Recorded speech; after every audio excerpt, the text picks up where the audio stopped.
Você é um desenvolvedor ou desenvolvedora que depende de biblioteca, framework ou até mesmo editor de código para conseguir trabalhar? Ok, não tem problema nenhum depender dessas ferramentas, mas se você me permitir, eu gostaria de dar meus 2 centavos sobre esse assunto. Mas vamos parar com essa musiquinha de fundo aí que o assunto hoje vai ser sério. Olá pessoal, tudo bom? Meu nome é Daniel e eu quero mostrar para vocês uma pergunta que eu recebi recentemente de um aluno, tá? Sem mais delongas, eu vou pular direto para a tela do meu computador e está aqui numa das primeiras aulas onde eu falo sobre estrutura base de um HTML. O aluno já me perguntou, não é mais fácil colocar um ponto de exclamação e dar o Enter? Ele já não faz toda essa estrutura inicial? Ok, ele faz, mas é aí que mora o perigo de depender muito de uma ferramenta, tá? Aqui no caso, um editor de código, tá? Então, o que eu quero fazer com vocês? Eu quero propor um exercício, tá? Eu vou mostrar a mesma aula de duas abordagens diferentes. A primeira versão vai ser essa aqui. Vamos lá. Muito bem, pessoal. Então vamos criar o nosso primeiro arquivo HTML, tá? Então, basicamente, eu estou com o meu diretório aberto aqui no meu Visual Studio Code. Para a gente criar o primeiro arquivo, basta eu clicar aqui no nome do diretório, no caso chama programador dependente, e vou clicar nesse primeiro botão, New File. Vou clicar esse cara e vou dar um nome para ele de index.html, tá? Temos um arquivo HTML criado, precisamos de uma estrutura básica, tá? E aqui no Visual Studio Code é muito simples conseguir essa estrutura básica. Basta eu pressionar aqui o ponto de exclamação e escolher esta primeira opção, dando o Enter. Ele já criou para mim aqui uma estrutura básica para eu inserir o conteúdo. Por exemplo, se eu quiser colocar a primeira tag no meu HTML, eu venho aqui e coloco Olá, Mundo. E já temos o nosso primeiro arquivo HTML criado. Muito simples, muito fácil, muito bacana. Beleza? Acabei de mostrar para vocês a primeira abordagem de uma aula possível aí para se criar o primeiro arquivo HTML. Agora eu quero te mostrar o segundo exemplo. Vamos lá de novo para a tela do meu computador. Ok, pessoal, estou com o meu Visual Studio Code aberto. Vamos criar juntos aqui o nosso primeiro arquivo HTML. Então eu vou vir aqui no meu Visual Studio Code, clicar no primeiro botão New File. Se quiser, eu posso vir no menu File, New File também, dá na mesma, ou Ctrl N, tá? Mas eu vou vir aqui, clicar nesse primeiro botão e vou chamar esse arquivo de index.html, tá? Temos o nosso primeiro arquivo criado. O que a gente vai precisar incluir agora são algumas tags que fazem parte da estrutura inicial de um arquivo HTML, tá?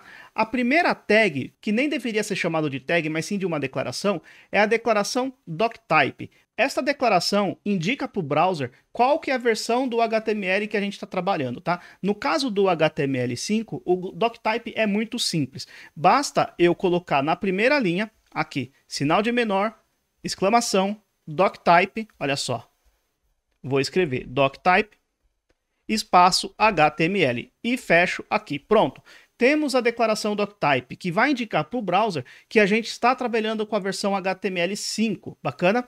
Logo depois eu preciso da tag HTML, tá? Então eu coloco o sinal de menor, HTML, sinal de maior. O meu Visual Studio Code já fechou as tags, tá? Mas se o seu editor não fizer isso, lembre-se que você tem que fazer, tá? Não seja dependente do editor de código. Abre a tag HTML, se ele não fechar, você vai lá e fecha. Eu vou até excluir este cara daqui e vou fechar junto com vocês. Vou dar alguns enters aqui, sinal de menor.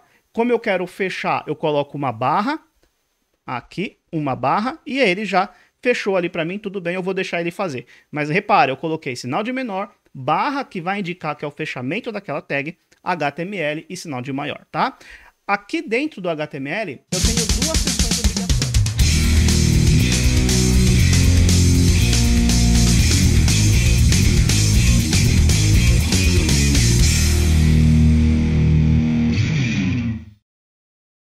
Dentro do meu body, eu vou simplesmente colocar um H1. H1 desse jeito, fecho o H1, olá, mundo, desse jeito, tá? Salvei esse documento, pronto, temos nosso primeiro HTML criado, tá? E essa foi a segunda abordagem, tá? Uma abordagem um pouco mais aprofundada, mas também é mais lenta, tá bom? A primeira abordagem de aula que eu apresentei Ela é mais direto ao ponto, ela é mais rápida, indicada para aquelas pessoas que querem aprender na velocidade da luz, tá? Mas por outro lado, a segunda abordagem é um pouco mais aprofundada e por conta disso também exige mais tempo, tá? Na minha opinião, eu prefiro a segunda abordagem, a que vai um pouco mais a fundo, mas também, por outro lado, me deixa mais independente da ferramenta, tá? Eu não preciso, por exemplo, do Visual Studio Code ou de qualquer outro editor de código para criar a minha estrutura básica do meu HTML. Eu posso fazer no bloco de notas se eu quiser. Mas veja que não há aqui certo ou errado, tá bom? Você não precisa aprender do mesmo jeito que eu gosto de aprender e do mesmo jeito que eu gosto de ensinar, tá bom? Porque eu ensino o jeito que eu gosto de aprender. Como eu disse, não há certo e errado. Os dois métodos têm pós e contras. Bacana? Agora, saindo um pouco do mundo do HTML, vamos pensar, por exemplo, no CSS, tá? Você pode aprender o CSS Vanilla, o CSS raiz, ou você pode aprender direto num framework, numa biblioteca, por exemplo, Bootstrap, Bulma ou Tailwind aí que está na crista da onda, tá? Você pode aprender das duas formas, mas qual é a vantagem de aprender o CSS raiz? A vantagem é que qualquer modificação no CSS você vai ser capaz de fazer, tá? Você não vai ser dependente das classes, por exemplo, do Tailwind, por exemplo, tá? Você vai conseguir fazer as customizações que você necessita. Agora, pensando no Node.js, né? Se eu tivesse que ensinar a montar um servidor utilizando o Node.js, eu iria primeiro ensinar a como trabalhar com os sistemas nativos, os módulos nativos do Node, seja o HTTP ou o HTTPS, tá? Depois que a gente aprende a construir isso utilizando os módulos nativos do Node, aí sim eu posso mostrar, por exemplo, como utilizar um Express da vida, tá?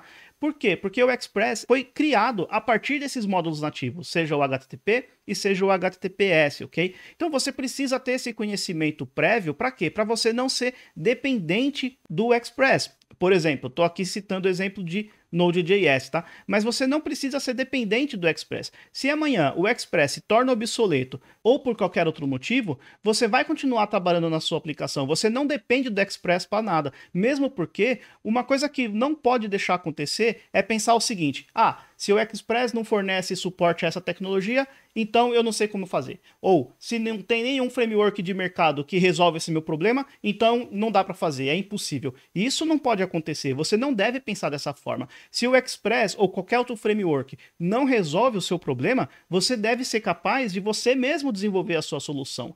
Bacana? Mesmo porque quem desenvolveu o Express, além de ter pensado fora da caixa, ele também tinha muito conhecimento dos códigos nativos. No caso do servidor, o módulo HTTP e o módulo HTTPS.